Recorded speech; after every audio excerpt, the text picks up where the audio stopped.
राम राम सभी को। कैसे हो सभी? उम्मीद करता हूँ सभी ठीक होंगे, स्वस्थ होंगे। साथियों, आज की वीडियो में हम जो क्वेश्चन करेंगे वो क्वेश्चन मैंने एक पेज पर उतार दिए हैं। ये क्वेश्चन आपको मेरे पीडीएफ के फॉर्मेट में आपको मेरे टेलीग्राम चैनल जो है जीके बाई मंजीत सवाल, उस पर मिल जाएंगे। आप उस टेलीग्राम चैनल पर सर्च लगा भी सकते हैं और सर्च में आपको ये टेलीग्राम चैनल मिल जाएगा और वहाँ पर मैं इसको पीडीएफ में डाल दूंगा। और साथियों, जैसा कि हमारा उद्देश्य रहता है, मेरा उद्देश्य केवल ये नहीं रहता कि आपको क्वेश्चन बताया और उसका उत्तर बता के निकल गया। साथियों, मेरा उद्देश्य ये रहता है कि आपको एक क्वेश्चन के संदर्भ में जितनी जानकारी हो सकती है वो जानकारी ज्यादा से ज्यादा आपके सामने शेयर करने की मेरी कोशिश रहती है।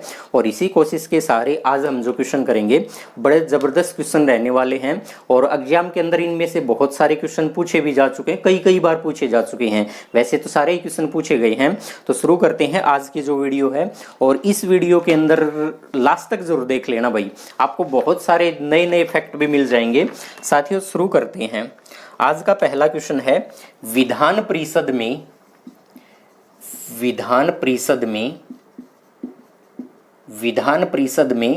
राज्यपाल द्वारा मनोनीत सदस्य होते हैं। विधान परिषद में राज्यपाल द्वारा मनोनीत सदस्य होते हैं। साथियों, ऑप्शन दे रखा है। पहला ऑप्शन 1/3 सदस्य, दूसरा ऑप्शन 1/4 सदस्य, तीसरा ऑप्शन 1/12 सदस्य और चौथा ऑप्शन है 1/6 सदस्य। तो साथियों, इस क्वेश्चन का उत्तर क्या रहेगा? साथियों, उत्तर जानने से पहले मैं थोड़ी सी इसके बारे में कुछ 1-2-4 बात बताना चाहता हूं, ताकि आपको इस क्वेश्चन का तो उत्तर पता ही चले और ये क्वेश्चन बना किस प्रकार से, क्वेश्चन तैयार किस प्रकार से हुआ था, आपको इसके बारे में संपूर्ण जानकारी जरूर अवश्य होनी चाहिए।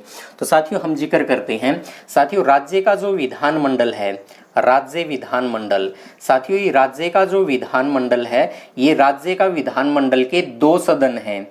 राज्य विधानमंडल के 2 सदन है। एक सदन का नाम है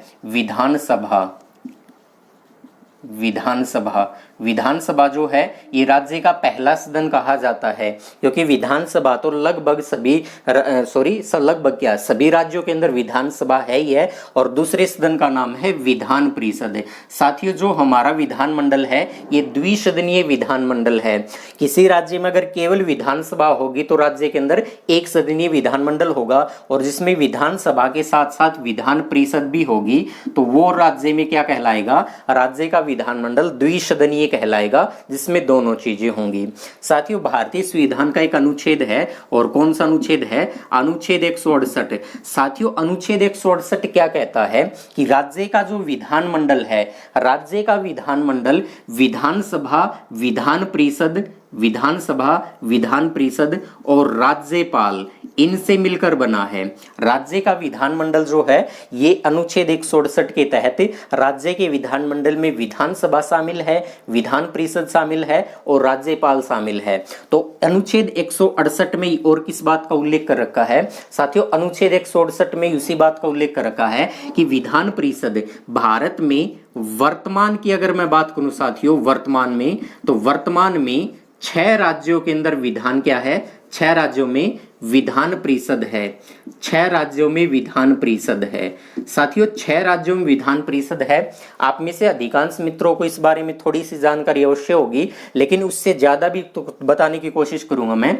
आपने एक नाम सुन रखा होगा, जैसे एक बीमारी है और बोलने के अंदर सबसे छोटी बीमारी है, शायद इससे छोटी बीमारी बोलने और लिखने में नहीं हो सकती। साथियों, आपने एक बीमारी का नाम सुना होगा टीबी, और टीबी से छोटी कोई बीमारी मतलब बोल थोड़ी नहीं सकते, उसको लिख भी नहीं सकते। एक आपने सुना होगा, अक्सर ये चलता रहता है, स्पेलिंग अपने हिसाब से लिखेंगे, टीबी जुकाम। साथियों, ये जो 7 नाम वर्ड आ रहे हैं, 7 लेटर आ रहे हैं इसके अंदर, ये 7 लेटर वो है जो कुछ समय तक ठीक होते थे। तो टी से बनता था तेलंगाना राज्य। कौन सा राज्य था? तेलंगाना। और बी से बनता था बिहार राज्य, आज भी बिहार राज्य है। और जे से बनता था साथियों जम्मू कश्मीर। बस मामला यहीं पर आकर अटक जाता है। यू से बनता था साथियों उत्तर प्रदेश, यूपी जिसको बोलते हैं उत्तर प्रदेश।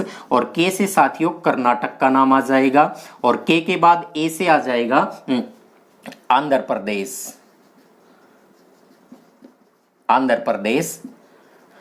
और एम से आ जाएगा साथियों महाराष्ट्र। तो आपने ध्यान किस बात पर देना है, आपने ध्यान इस बात पर देना है कि वर्तमान के अंदर जम्मू कश्मीर जब भारत का राज्य था तो जम्मू कश्मीर के अंदर विधान परिषद होती थी, लेकिन वर्तमान के अंदर ये 6 जो राज्य हैं, इन 6 राज्यों के अंदर महाराष्ट्र, आंध्र प्रदेश, कर्नाटक, उत्तर प्रदेश, बिहार, तेलंगाना, इन 6 राज्यों के अंदर विधान परिषद है। जम्मू कश्मीर में विधान परिषद नहीं है। और साथियों थोड़ी सी बात और जान ले, आंध्र प्रदेश जो राज्य है, इस आंध्र प्रदेश राज्य में वर्तमान के अंदर तो विधान परिषद है, लेकिन आंध्र प्रदेश की जो राज्य का विधानमंडल है, उस राज्य के विधानमंडल ने एक प्रस्ताव पारित कर दिया। और क्या पारित कर दिया कि हम अपने राज्य से विधान परिषद जो है इसको नहीं चाहते, इसको खत्म करना चाहते हैं। लेकिन इसने प्रस्ताव पारित किया है, अभी ये खत्म नहीं हुई है। जब केंद्र के पास वो प्रस्ताव जाएगा, केंद्र उसको पारित कर देगी साधारण बहुमत से, तब जाकर वो सारी चीजें खत्म हो पाएंगी। अभी तक आपने केवल नाम पढ़ना है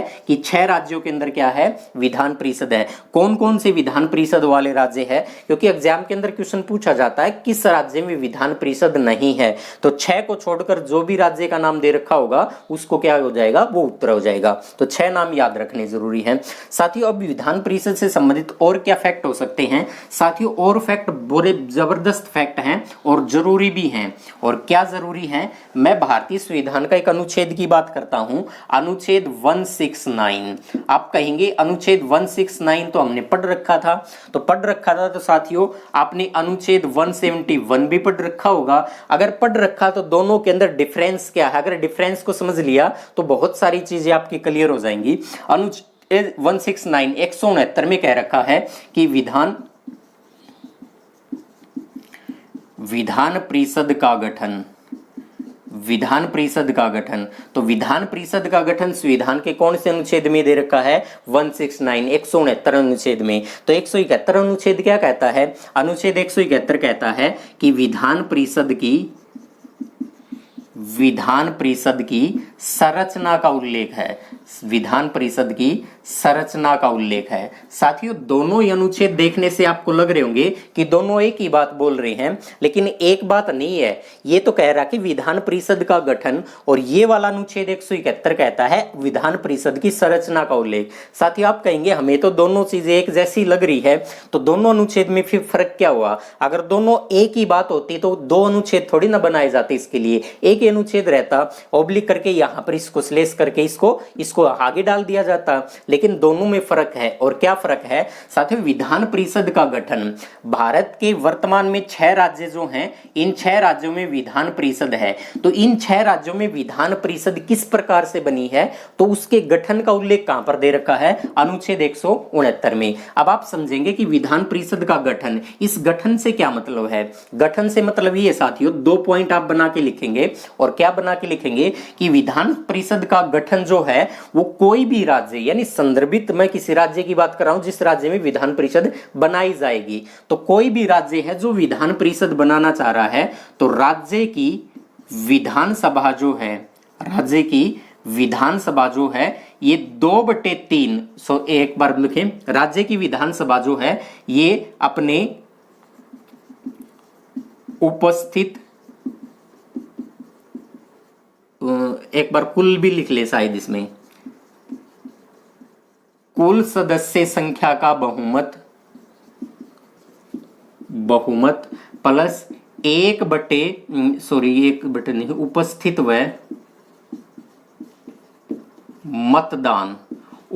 व मतदान करने वालों का 2/3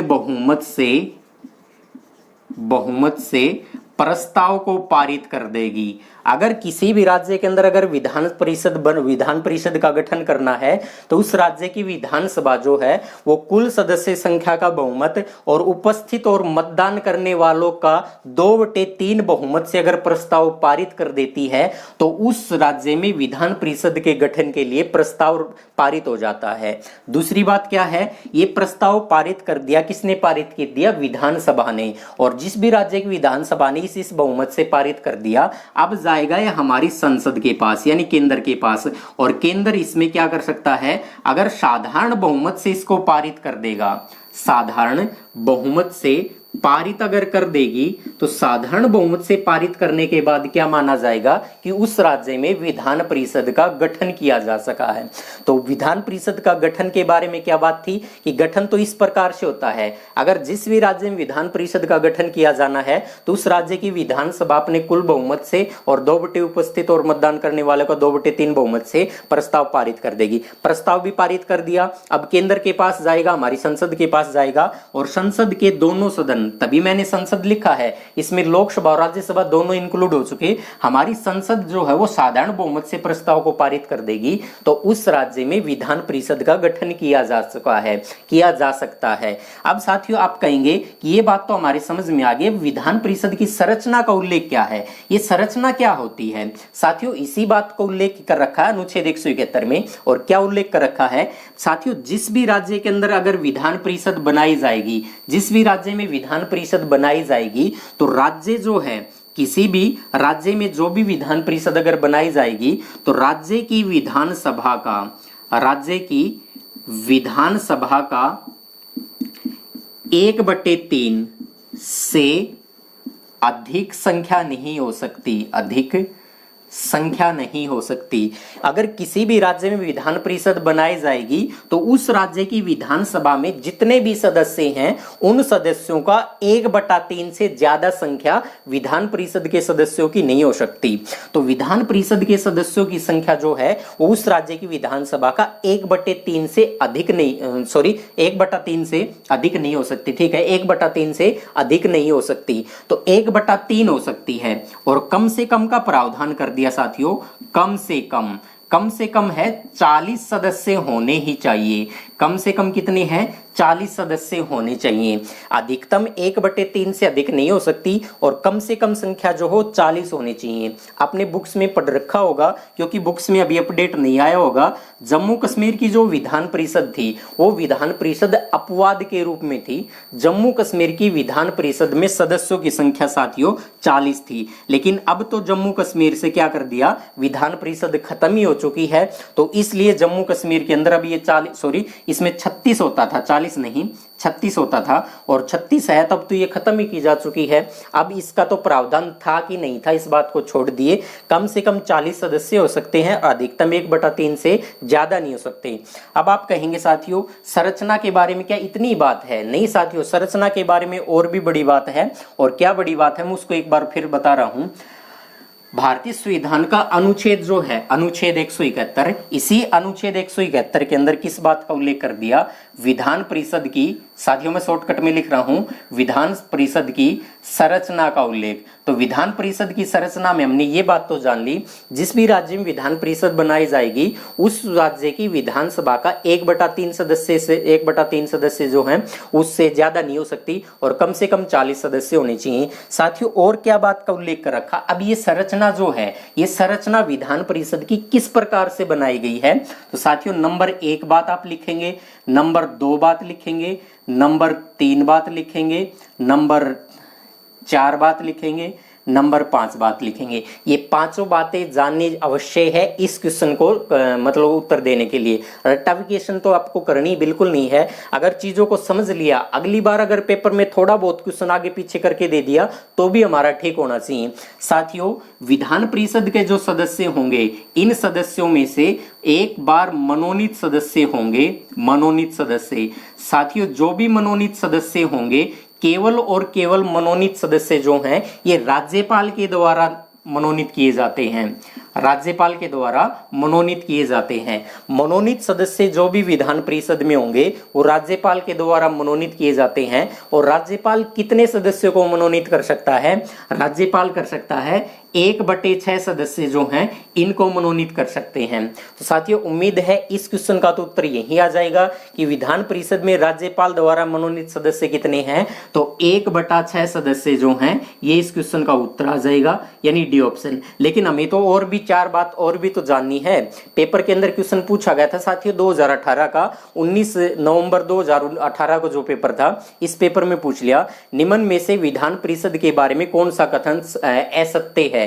तो उसमें दे रखा था कि राज्यपाल मनोनीत सदस्य जो है वो 1/3 करता है। तो साथियों 1/3 नहीं करता, वो 1/6 करता है। बाकी सारे के सारे जो चार बात रहेगी, इन सभी बातों का मतलब चारों के चारों पॉइंट जो हैं इनका निर्वाचन किया जाता है। ये निर्वाचित किए जाते हैं, इनका निर्वाचन किया जाता है। केवल मनोनीत सदस्य हो, राज्यपाल के द्वारा मनोनीत सदस्य हैं, अन्य किसी के द्वारा मनोनीत सदस्य नहीं है। साथियों राज्य की जो विधानसभा है, राज्य में विधानसभा है, ये विधानसभा के सदस्य जो हैं ये 1/3 सदस्यों को क्या करते हैं, निर्वाचित करते हैं।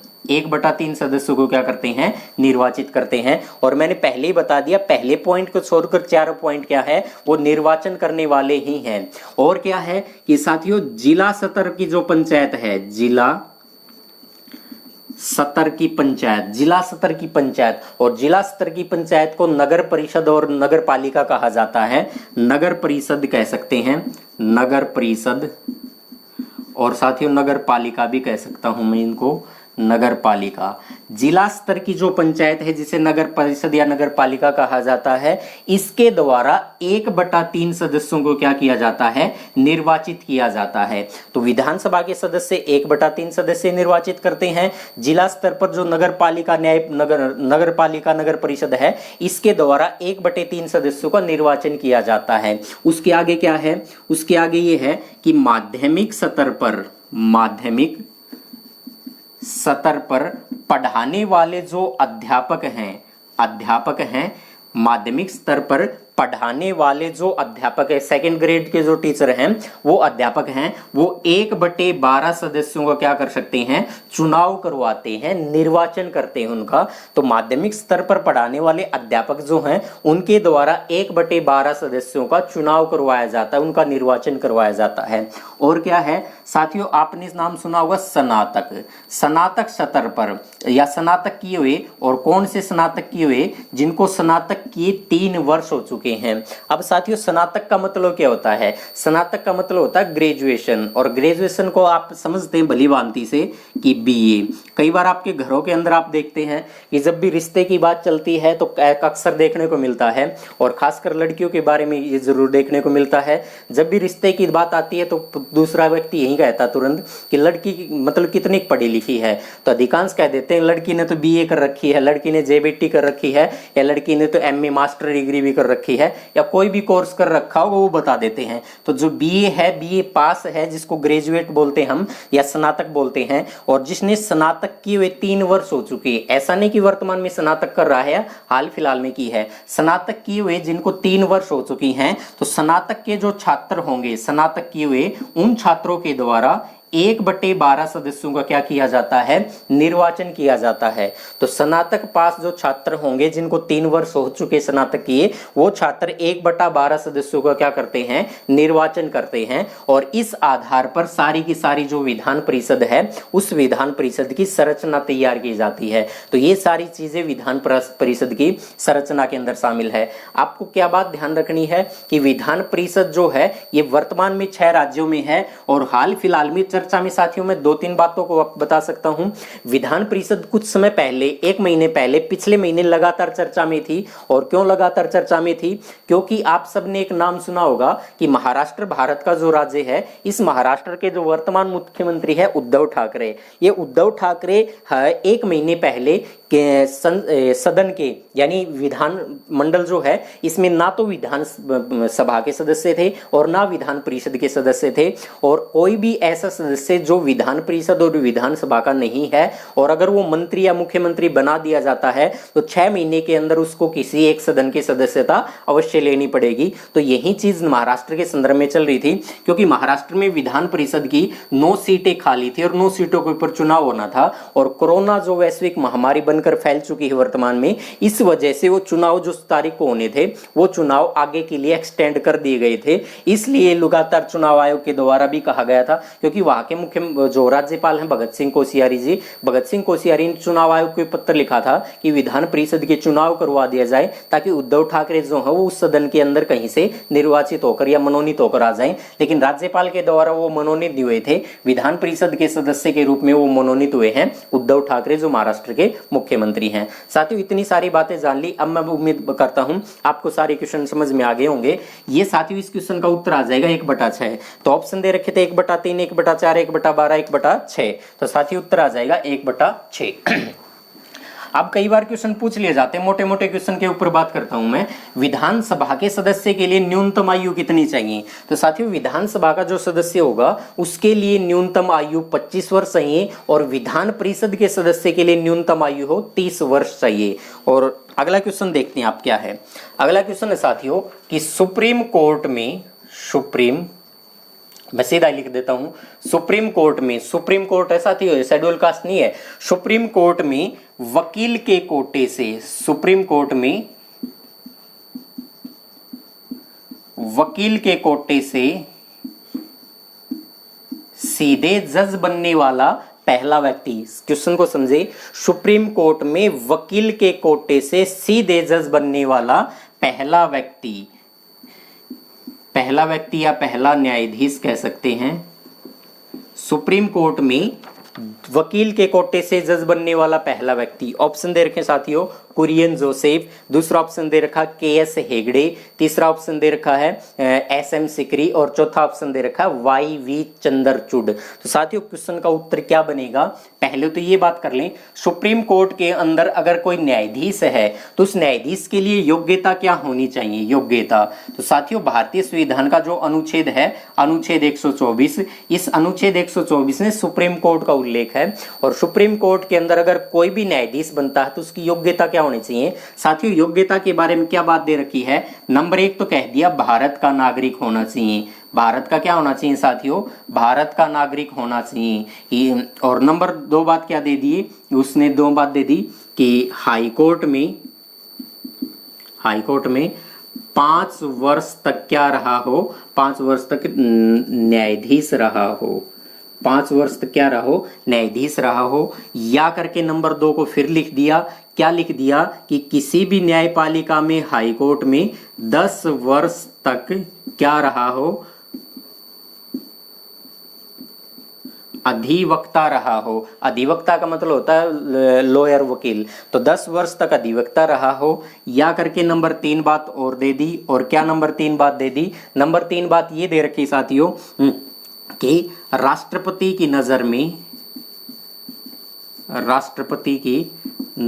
में विधि का ज्ञाता हो। राष्ट्रपति की नजर में क्या हो? विधि का ज्ञाता हो। तो साथियों एक बात को एकदम क्लियर कर देते हैं कि राष्ट्रपति की नजर में विधि का ज्ञाता हो। आज तक ऐसे किसी भी व्यक्ति को राष्ट्रपति के द्वारा जो विधि का ज्ञाता हो सुप्रीम कोर्ट के अंदर क्या नहीं बनाया गया है? न्यायाधीश नहीं बनाया गया है। अब बात करते हैं हाई कोर्ट के अंदर 10 वर्ष तक क्या रहा हो? अधिवक्ता रहा हो। अगर साथियों जिसके पास ये भी योग्यता है तो ऐसे वर्तमान में केवल 8 से 9 ही व्यक्ति ऐसे हुए हैं, 8 से 9 जज ऐसे हुए हैं जिनको किस आधार पर सुप्रीम कोर्ट में न्यायाधीश बनाया गया है? तो वो 10 वर्ष तक अधिवक्ता रहे हाई कोर्ट के अंदर। और अगर 10 वर्ष तक अधिवक्ता रहे हैं तो वो ऐसे केवल 8 या 9 ही व्यक्ति ऐसे बने हैं जो सीधे वकील के कोटे से सुप्रीम कोर्ट में प्रमोट होकर सीधे जज बन गए हैं। और हाई कोर्ट में 5 वर्ष तक न्यायाधीश रहे हों। बाकी सारे के सारे न्यायाधीश जो हैं वर्तमान के अंदर 250 से ज्यादा न्यायाधीश बन चुके हैं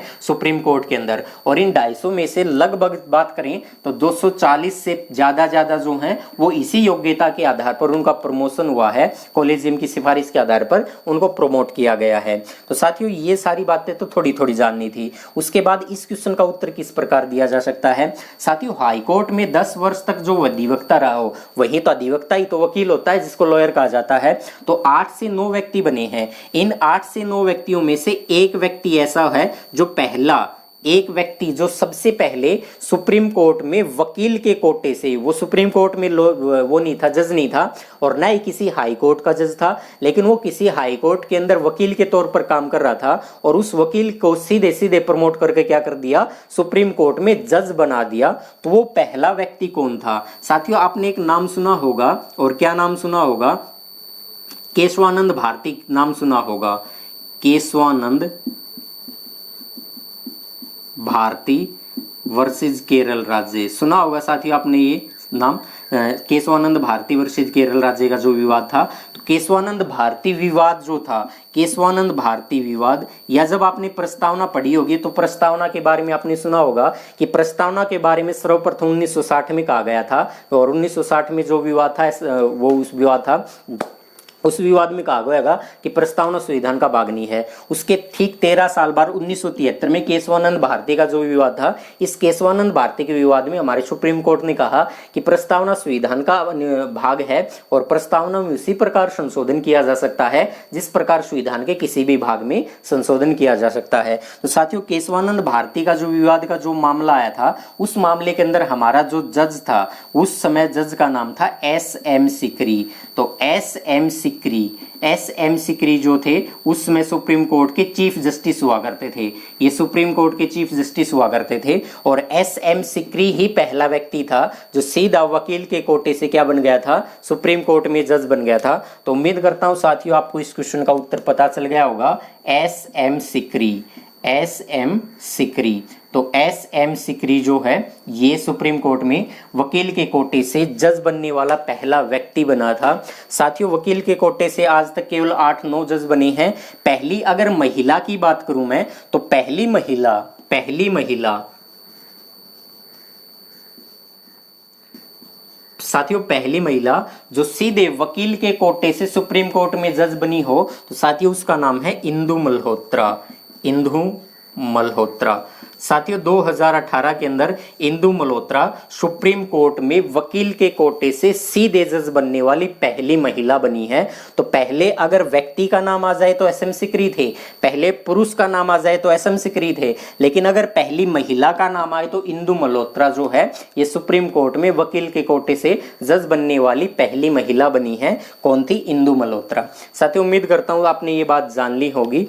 आगे बात करते हैं अगला क्वेश्चन है साथियों, संसद के कोरम पूरा ना होने पर। क्वेश्चन बड़ा जबरदस्त है और साथियों जितने भी क्वेश्चन है सारे के सारे क्वेश्चन बड़े जबरदस्त क्वेश्चन है। आप वीडियो को अंत तक जरूर देखना, आपको कई सारी चीजें भी नई मिलने वाली हैं और नई चीजों के साथ साथ आपको कई क्वेश्चन क्लियर हो जाएंगे। और क्वेश्चन पूछा गया था और इस क्वेश्चन के मैं ऑप्शन लिखने के बाद आपको केवल क्या करना है, मेरे कहने से पहले अपना उत्तर तय कर लेना कि मेरा उत्तर ये था।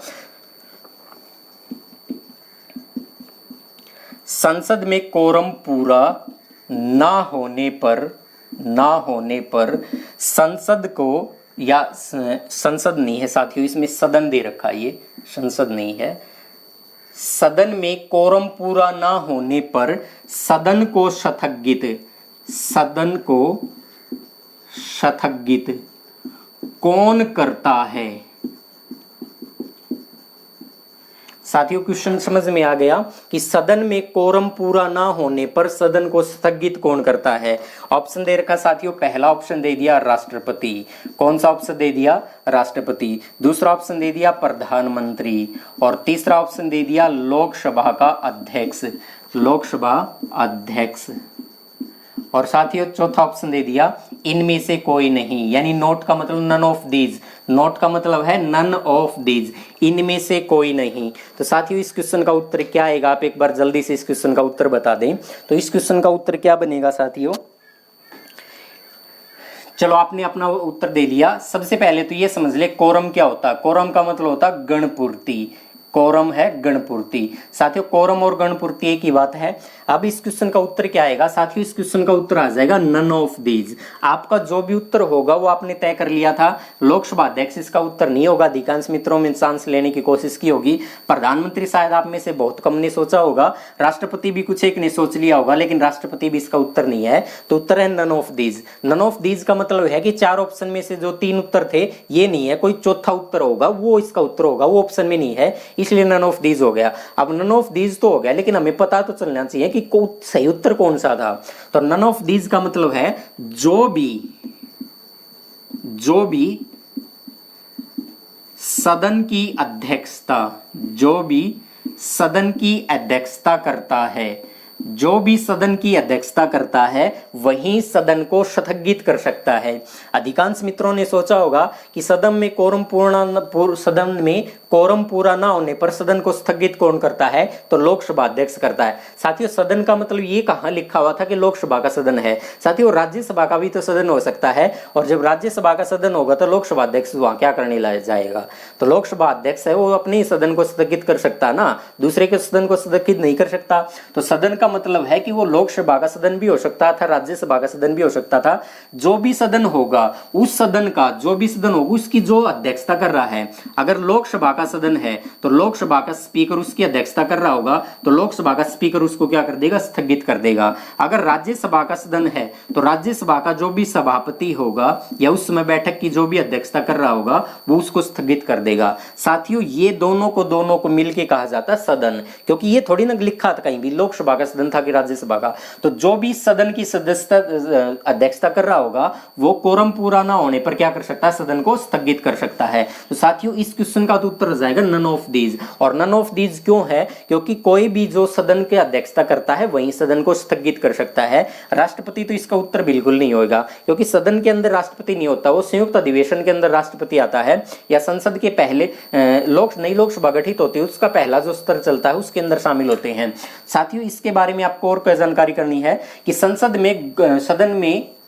सदन लिख दिया, इस सदन के स्थान पर अगर मैं संसद लिख दूं, संसद जो है इसके संसद के दो सदन है, एक का नाम साथियों लोकसभा, एक का नाम राज्यसभा। लोकसभा और राज्यसभा में गणपूर्ति जो है, कोरम जो है, इसका उल्लेख जो है संविधान के अनुच्छेद 100 के अंदर उल्लेख है। कई कह देते हैं जी पूरा 100 कभी आधा होता ही नहीं, आधा तो केवल 50 ही होता है, फिर उसका पूरा 100 कहने का मतलब पूरा 100। तो साथियों गणपूर्ति का उल्लेख किसमें है, संसद की गणपूर्ति का उल्लेख किसमें है, अनुच्छेद 100 के अंदर। तो संसद की गणपूर्ति का उल्लेख है अनुच्छेद 100। अनुच्छेद 100 के अंदर क्या कह रखा है, अगर कोई भी सदन होगा उस सदन की कुल सदस्य संख्या का 10%, कुल सदस्य संख्या का 10% नहीं, कुल सदस्य संख्या का 1/10 या 10 जो भी अधिक हो। 10% का मतलब भी 1/10 ही होता है, लेकिन लिखा क्या गया था 1/10 या 10 जो भी अधिक हो। जैसे लोकसभा के अंदर 545 सदस्य हैं और 545 सदस्यों का हम 1/10 निकालेंगे तो कितना आ जाएगा साथियों, 1/10। 1/10 का मतलब ये 54.5 नहीं निकालेंगे, सदस्य या तो 54 होंगे या 55 होंगे, तो 55 सदस्य जो है वो लोकसभा के लिए होने चाहिए। राज्यसभा के अंदर 245 सदस्य हैं, तो ये 24.5 नहीं होगा, ये कुल सदस्य कितने हो जाएंगे फिर 25, यानी 1/10 होना चाहिए। अब मैं बात करता हूं कि राज्य का जो विधानमंडल है, राज्य विधानमंडल, साथियों इस राज्य विधानमंडल के अंदर भी 2 सदन है और उन दोनों सदनों के बारे में भारतीय संविधान का अनुच्छेद है 189 189 जो है, इसमें क्या कह रखा है, अगर विधानसभा जो है, विधानसभा, इस विधानसभा में जितने भी सदस्य होंगे उसमें 1/10 या फिर 10 होने चाहिए। और ऐसे ही विधान परिषद के बारे में भी ऐसे ही बात है, विधान परिषद जो है उसमें भी 1/10 या 10 सदस्य होने चाहिए। साथियों अगर विधान परिषद को समझने की कोशिश करें तो ये 1/10 या 10 का क्या रोल रहता है साथियों, 10 का भी अहम योगदान रहता है। जैसे मैं बात करता हूं हरियाणा में 90 सीटें हैं, 90+1 का प्रावधान कर रखे हैं, तो 90 सीट है जो जनता के द्वारा निर्वाचित होती हैं। साथियों इस 90 का मैं अगर 1/10 निकालूंगा तो 9 आ जाएगा, या फिर ये 10, और इन दोनों में जो भी अधिक होगा वही तो होना चाहिए गणपूर्ति। तो ऐसी स्थिति में 9 ज्यादा है कि 10 ज्यादा है, तो 10 है, तो 10 गणपूर्ति होगी, 9 नहीं मानी जाएगी, तो 10 सदस्य होने चाहिए। हरियाणा राज्य के जो विधानसभा है इसमें सदन को चलाने के लिए कम से कम 10 सदस्य होने चाहिए, 10 से कम है तो सदन को स्थगित कर दिया जाएगा। और सदन को स्थगित कौन करेगा, जो उसकी अध्यक्षता कर रहा है। विधानसभा का सदन है तो विधानसभा का स्पीकर या अध्यक्ष उसकी अध्यक्षता करता है। साथियों इस बात को उम्मीद करता हूं आपने जान लिया होगा। अगला क्वेश्चन देखते हैं क्या है, और अगला क्वेश्चन है उद्देश्य प्रस्ताव से पहले क्वेश्चन आ गया, और भाई क्वेश्चन मुझे लगता है कि बहुत अच्छा क्वेश्चन है। इससे संबंधित बहुत सारी बातें तो रिवीजन भी हो जाएगी, और कई साथी मित्रों को इसको बारे में थोड़ा जानने की राज्य वित्त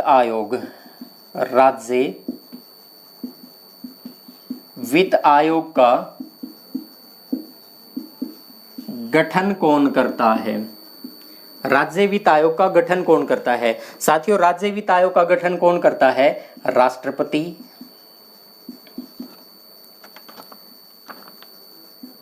मुख्यमंत्री,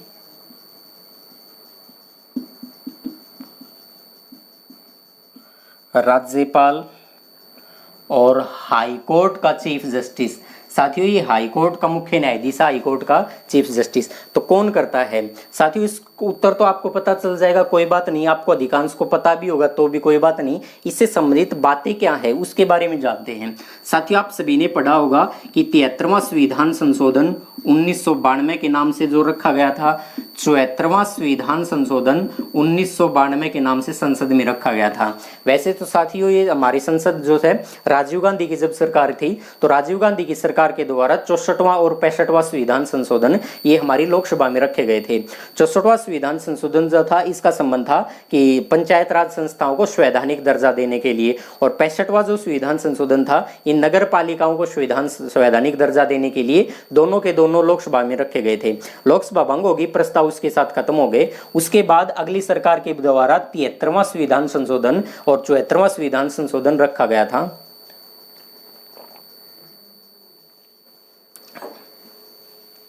73वां संविधान संशोधन जो था ये पंचायत या कह सकते हैं ग्राम पंचायत जो है, ये पंचायत राज समिति जो है, पंचायत राज समितियों को संवैधानिक दर्जा देने के लिए लाया गया था। और 74वां जो संविधान संशोधन है ये नगर पालिकाओं को संवैधानिक दर्जा देने के लिए लाया गया था। साथियों, जो 73वां संविधान संशोधन था इसके बारे में मैंने बहुत सारी बातें आपको कर रखी है कि 20 अप्रैल 1993 को ये राष्ट्रपति के द्वारा क्या कर दिए गए? हस्ताक्षर कर दिए गए। और क्या बात हुई साथियों, ये 24 अप्रैल 1993 को ये क्या हो गया? लागू हो गया था। लेकिन साथियों, हरियाणा में कब लागू हुआ था ये भी पूछा जाता है। हरियाणा में लागू हुआ था 22 अप्रैल, और लेकिन अगला साल था 1994 को हरियाणा में लागू हुआ था। साथियों, इस संविधान संशोधन के द्वारा क्या बड़ी बात हुई थी? इसके द्वारा एक बात हुई थी कि संविधान के अंदर एक भाग जोड़ दिया था। और कौन सा भाग था? भाग 9 जोड़ दिया गया था। और क्या हुआ था? इसके द्वारा एक अनुसूची जोड़ी गई थी, अनुसूची शेड्यूल जो है, अनुसूची जोड़ी गई थी 11वीं अनुसूची। और क्या हुआ था? 73वें संविधान संशोधन के द्वारा अनुच्छेद 343 से लेकर अनुच्छेद 243, साथियों अनुच्छेद 243 से लेकर अनुच्छेद 243 ओ तक क्या है? ये 16 अनुच्छेद जो हैं, ये 16 अनुच्छेदों को जोड़ा गया था। साथियों, इतनी बात एक बार जान ले। और 74वां संविधान संशोधन जो नगर पालिकाओं के लिए था ये भी सेम तारीख थी, 20 अप्रैल 1993 को राष्ट्रपति के द्वारा हस्ताक्षर कर दिए। लेकिन लागू हुआ था 1 जून 1993 को ये लागू हो गया था। तो साथियों, 1 जून 1993 को ये क्या हो गया था? लागू हो गया था। साथियों, इससे संबंधित और क्या बातें आपको जाननी है? इससे संबंधित बातें और जाननी है, किसके द्वारा क्या हुआ था? एक संविधान के अंदर भाग जुड़ा था, और कौन सा भाग था? भाग 9A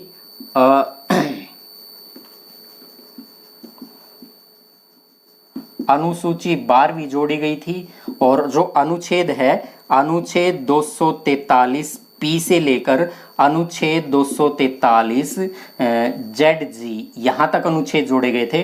टोटल 18 अनुच्छेद जोड़ दिए गए थे। साथियों, उम्मीद करता हूँ इतनी बात आपको पता होगा। इसके बाद हमें इस क्वेश्चन का उत्तर कहाँ से मिलेगा? इस क्वेश्चन का उत्तर यहीं से मिल जाएगा। बाकी कोई बात नहीं, इस क्वेश्चन का उत्तर आएगा राज्यपाल।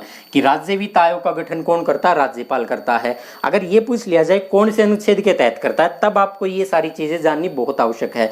साथियों, भारतीय संविधान का जो अनुच्छेद 243 से लेकर और अनुच्छेद 243 ओ है, इन्हीं के बीच एक अनुच्छेद आता है, अनुच्छेद 243 आई। साथियों, ये रोमन वाला एक नहीं है, ये आई है, इस प्रकार वाला आई।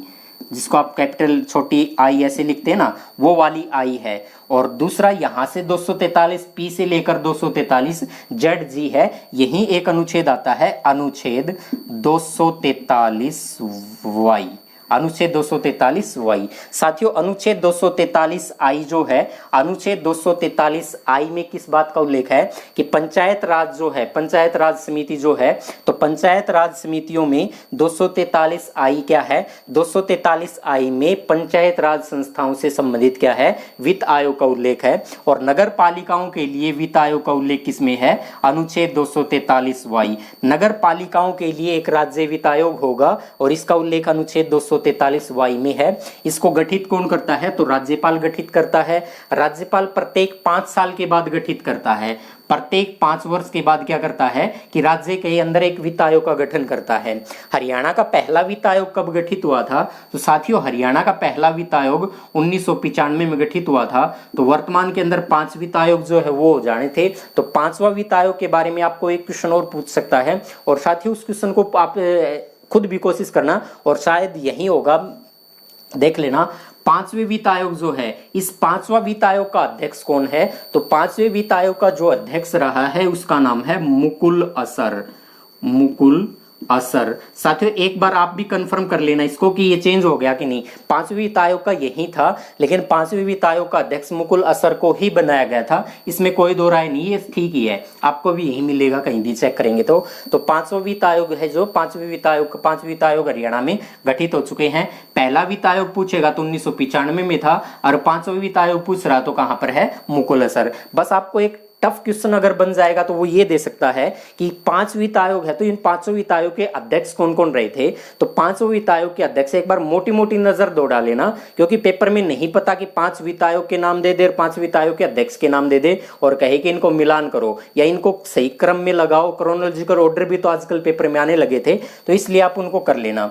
साथियों अनुच्छेद 243 के तहत राज्य के अंदर जो वित्त आयोग है उसका गठन कौन करता है, राज्यपाल करता है, और इसका संबंध किससे है, ग्राम पंचायतों से संबंधित है। अनुच्छेद 243 के लिए जो राज्य वित्त आयोग का गठन करता है वो कौन करता है, राज्यपाल करता है। और इसमें किस बात का, कौन सा वित्त आयोग है, नगर पालिकाओं के लिए वित्त आयोग है। साथियों वित्त आयोग जो है इसके अंदर सदस्य कितने हो गए, संविधान में इस बात का उल्लेख नहीं है। इन वित्त आयोग का काम क्या है, हमारी जो संचित निधि है उस संचित निधि के अंदर नगर पालिका और पंचायत राज समिति है, इनके अंदर किस प्रकार से उनके अनुदान होगा, इस बात का उल्लेख वहां पर दे रखा है।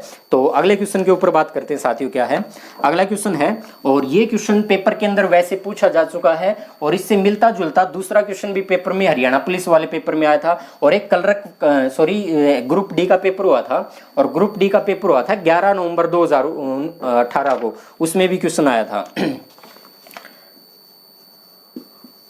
मेरे बहुत सारे मित्रों को नहीं पता होगा कि उद्देश्य प्रस्ताव जो है, उद्देश्य प्रस्ताव, इस उद्देश्य प्रस्ताव का उर्दू अनुवाद, उद्देश्य प्रस्ताव का उर्दू अनुवाद संविधान सभा में किसने पढ़ा था, संविधान सभा में, क्वेश्चन समझ ले, उद्देश्य प्रस्ताव जो ऑब्जेक्टिव रिजोल्यूशन था इसको उर्दू अनुवाद संविधान सभा में किसने पढ़ा था। साथियों ऑप्शन की बात करूं तो ऑप्शन दे रखे पंडित जवाहरलाल नेहरू, मोहनलाल सक्सेना, डॉक्टर राजेंद्र प्रसाद और डॉक्टर भीमराव अंबेडकर। साथियों उत्तर का आपको पता चल जाएगा, कोई बात नहीं, लेकिन अधिकांश मित्रों के लिए नया क्वेश्चन होगा ये।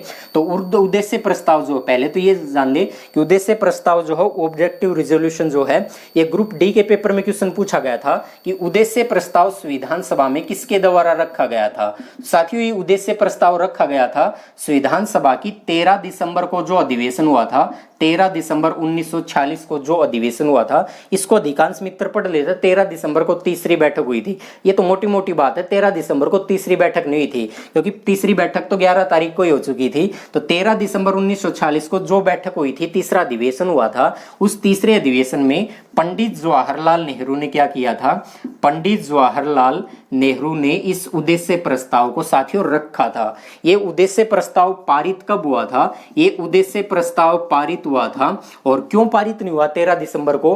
13 दिसंबर को इसलिए पारित नहीं हुआ, हमारे संविधान सभा के एक संवैधानिक सलाहकार थे BN राव। उस BN राव के द्वारा ये कहा गया कि जब तक मुस्लिम लीग के सभी सदस्य नहीं आ जाते तब तक इस उद्देश्य प्रस्ताव को पारित नहीं करना चाहिए। तो ये पारित हुआ था, वो तारीख थी 22 जनवरी 1947। 22 जनवरी 1947 को ये पारित हो गया था, और 22 जनवरी 1947 को पारित हुआ। ये पेपर के अंदर पूछा जा चुका है। हरियाणा के ग्रुप डी के पेपर में ये क्वेश्चन पूछा गया था कि उद्देश्य प्रस्ताव संविधान सभा में किसके द्वारा रखा गया था? तो पंडित जवाहरलाल नेहरू के द्वारा रखा गया था। साथियों, इसी 22 जनवरी को इस उर्दू अनुवाद जो है, इस उर्दू अनुवाद को संविधान सभा में किसके द्वारा पढ़ा गया था? तो मोहनलाल सक्सेना जो है, मोहनलाल सक्सेना। तो मोहनलाल सक्सेना क्या है? इस मोहनलाल सक्सेना उर्दू भाषा के अंदर या इसके उर्दू अनुवाद को संविधान सभा में पढ़ा था। साथियों, उम्मीद करता हूं आपको क्वेश्चन का उत्तर भी पता चल गया और एक दो फैक्ट भी पता चल गया। हालांकि इसको आपको पता होगा, लेकिन ये चीज आपको नहीं मिली होगी जरूर। अगला क्वेश्चन देखते हैं साथियों, और क्वेश्चन इतना मुश्किल भी नहीं है और बिल्कुल आसान भी नहीं है, क्योंकि जल्दबाजी में पढ़ लिया तो उत्तर गलत होने की संभावना है, और क्वेश्चन को ईमानदारी से पढ़ा तो क्वेश्चन गलत हो ही नहीं सकता। पंचायती राज संस्थाओं की सबसे छोटी इकाई कौन सी है? साथियों, पंचायती राज संस्थाओं की सबसे छोटी इकाई कौन सी है? अधिकांश मित्र पजल हो जाएंगे, कोई बात नहीं, आपका जो उत्तर आएगा वो भी हो जाएगा। पहला ऑप्शन दे रखा ग्राम पंचायत, दूसरा ऑप्शन दे रखा पंचायत समिति, और तीसरा ऑप्शन दे रखा ग्राम सभा, और चौथा ऑप्शन दे रखा था नगर पालिका। तो मेरे कई सारी मित्रों को पजल होने के लिए क्वेश्चन बहुत है कि पंचायत राज संस्थाओं की सबसे छोटी इकाई कौन सी है। तो साथ ही आपको उत्तर पता होगा, ये तो नहीं होना चाहिए, ये नहीं होना चाहिए। तो 4 में से अगर 2 को काट दिया तो तुक्का लगाएंगे तो भी ठीक होने के चांस है। सीधा सीधा पता तो हम डायरेक्ट ऑप्शन के ऊपर भी बात कर लेंगे। पंचायत राज संस्थाओं की सबसे छोटी इकाई कौन सी है? और जब साथियों हम फिजिकल क्लास के अंदर बैठे होते हैं, जैसे क्लास कोचिंग सेंटर में, और मैं पढ़ा रहा हूँ तो 200-300 बच्चे ऐसे बैठ के पढ़ रहे होते हैं, और तब मैं ये क्वेश्चन करता हूँ तो कौन सा है, तो अधिकांश मित्रों का उत्तर गलत हो जाता है, और उम्मीद करता हूँ आप में से भी अधिकांश को इसका उत्तर पता होगा। साथियों, इसका उत्तर अगर ये मान के चल रहा तो ये उत्तर इसका गलत होगा। ग्राम पंचायत नहीं है, तो इस क्वेश्चन का सही उत्तर क्या आएगा? ग्राम सभा। अब आप कहेंगे ग्राम पंचायत और ग्राम सभा तो एक ही होती है, एक नहीं होती साथियों, ये दोनों अलग अलग है। ग्राम पंचायत किसे कहते हैं? ग्राम पंचायत जो है, ये ग्राम पंचायत ये कहते किसको हैं? तो कई बार आपने सुना होगा कि अपने गांव के आसपास है, या कई बार आपने सुना होगा, आप में से अधिकांश मित्र अगर कोई ऐसे गांव से है जिस गांव के अंदर 2 से 3 पंचायत भी हो सकती हैं, 2 भी हो सकती हैं, और 1 पंचायत भी गांव के अंदर होती है, तो आप समझते हैं 2-2 पंचायत गांव के अंदर होती है। किसी में 4 पंचायत भी है, बड़ा सारा गांव, उसमें 4 पंचायत भी हो सकती हैं, किसी में 3 भी हो सकती हैं। तो आपने सुना होगा, और गांव के आसपास कोई खेतों के अंदर जैसे रहने लग जाते हैं, उनको बोलते हैं डाणी, और उन डाणियों की भी पंचायत गांव के अंदर मिला दी जाती है। तो ग्राम पंचायत किसको बोलते हैं? कुल जनसंख्या जो भी है उस गांव की कुल जनसंख्या जो है वो ग्राम पंचायत का हिस्सा होगी। इस कुल जनसंख्या के अंदर कौन कौन शामिल हो गए? इसमें 18 वर्ष से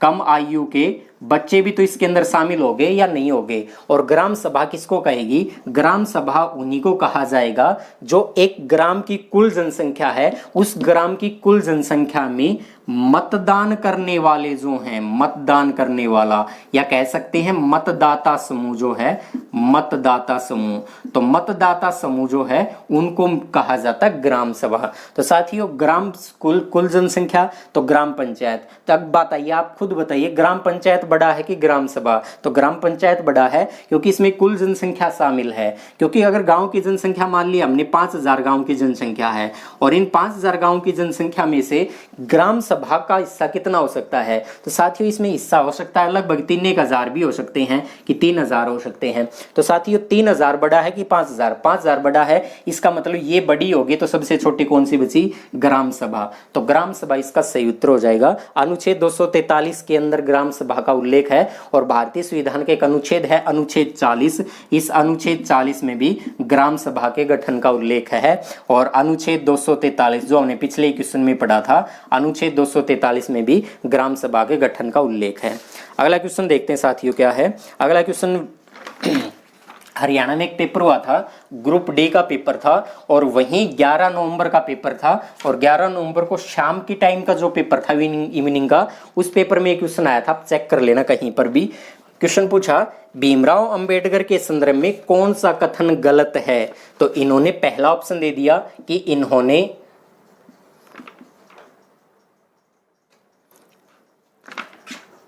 अनाहिलेशन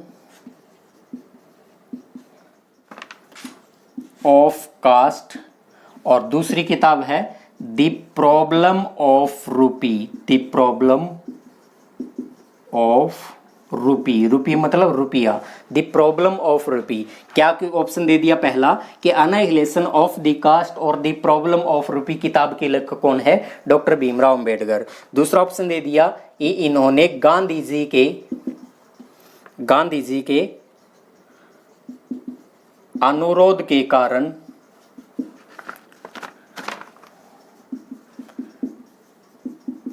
भारत छोड़ो आंदोलन में क्या कराया था, कांग्रेस में शामिल हो गए थे। उसके बाद नंबर 3 है कि उन्होंने 1936 में स्वतंत्र श्रम जो है पार्टी स्थापित की। अब केवल और केवल क्वेश्चन को ध्यान में रखेंगे क्या है कि भीमराव अंबेडकर के बारे में कौन सा कथन गलत है। क्या भीमराव अंबेडकर ने annihilation of the caste problem of rupee लिखी, और दूसरा है गांधी जी के अनुरोध के कारण भारत छोड़ो आंदोलन के दौरान ये कांग्रेस में शामिल हुए, उन्होंने 1936 में स्वतंत्र पार्टी की। तो इन्होंने कहा था कौन सा कथन गलत है, तो गलत कौन सा था, ये किताब तो इन्होंने लिखी थी और ये गलत है, इसमें इन्होंने कांग्रेस में शामिल नहीं हुए थे और ये बात भी ठीक है। साथियों इसका उत्तर आ जाएगा केवल दो, क्योंकि गलत पूछा गया था। तो गलत कौन सा है, केवल 2 गलत है, क्योंकि 2 गलत है यही तो पूछा गया था। अगला क्वेश्चन है साथियों अगला क्वेश्चन है ये, भारत और किसके बीच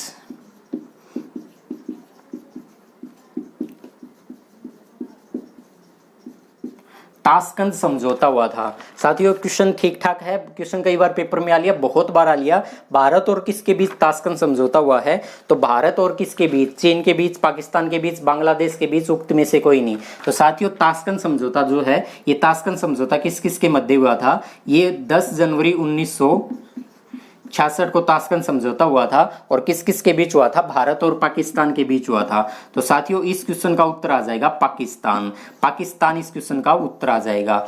ये ताशकंद जो है, ताशकंद के बारे में एक बार जाने, ये ताशकंद जब समझौता हुआ था उस समय ये सोवियत संघ का हिस्सा था, उस समय ये सोवियत संघ जो है इस सोवियत संघ का हिस्सा हुआ करता था। लेकिन अगर वर्तमान की बात करें, वर्तमान में ये ताशकंद जो है ये उज्बेकिस्तान का हिस्सा है, या कह सकते हैं उज्बेकिस्तान की राजधानी है। तो जब समझौता हुआ सोवियत संघ में हुआ था और इसी दौरान 11 जनवरी को भारत के प्रधानमंत्री उस समय तत्कालीन थे, उनका नाम था लाल बहादुर शास्त्री। तो लाल बहादुर शास्त्री जी जो उस समय तत्कालीन प्रधानमंत्री थे या पूर्व प्रधानमंत्री, इन पूर्व प्रधानमंत्री का उस 11 तारीख को क्या हुआ, ताशकंद में ही इनकी डेथ हो गई थी, मृत्यु हो गई थी। तो वे भारत के 1966 में पहला प्रधानमंत्री जिसको मरणोपरांत भारत रत्न भी मिला था। ये सारी बातें आप जान लें। अगला क्वेश्चन है गांधी जी और उनके विभिन्न निकायों से जुड़ाव के संबंध में निम्नलिखित में से कौन सा असत्य है। गांधी जी और उनके विभिन्न निकायों से संबंधित निम्नलिखित में से कौन सा असत्य है।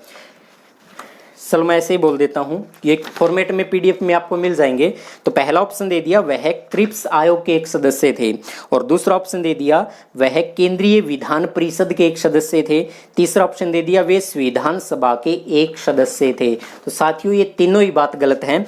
क्रिप्स आयोग के सदस्य नहीं थे गांधी जी, और केंद्रीय विधान परिषद के एक सदस्य थे, ये भी गलत है ये भी, और वे संविधान सभा के सदस्य नहीं थे। तो तीनों बात गलत है, इसलिए उपरोक्त सभी असत्य हैं, ये इसका सही उत्तर हो जाएगा।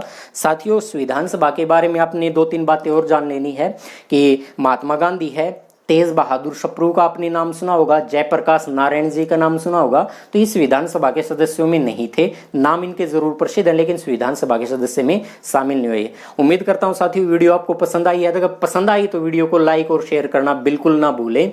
तो आज के लिए इतना ही। जय हिंद, जय भारत, जय हरियाणा, जय हरियाणवी।